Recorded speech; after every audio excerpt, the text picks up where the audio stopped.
আসসালামু আলাইকুম প্রিয় শিক্ষার্থী বন্ধুরা। যারা কিছুদিন আগে আপনারা শিক্ষক নিবন্ধনের পরীক্ষা দিয়েছিলেন তাদের খাতা কিন্তু এখনও দেখা হয়নি।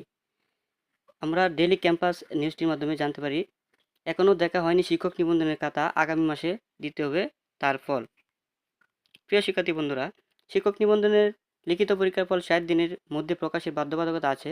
গত 12-13 জুলাই অনুষ্ঠিত হয়ে পরীক্ষার ফল বিধিমালা মেনে আগামী 11 সেপ্টেম্বর মধ্যে প্রকাশ করতে হবে বেসরকারি শিক্ষক নিবন্ধন ও প্রত্যয়ন কর্তৃপক্ষকে এনটিআরসি-এ।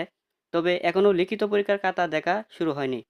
এমনকি কোটা আন্দোলনে এ নিয়ে সৃষ্ট সহিংসতার জেরে পরীক্ষকদের কাছে খাতা পাঠানো শুরু করা হয়নি। ফলে বিধিমালা মেনে পরীক্ষার ফল প্রকাশ নিয়ে শঙ্কায় সৃষ্টি হয়েছে। বিভিন্ন কলেজ বিশ্ববিদ্যালয়ের ১,৫০০ শিক্ষক লিখিত পরীক্ষার খাতা দেখার দায়িত্ব পেয়েছেন।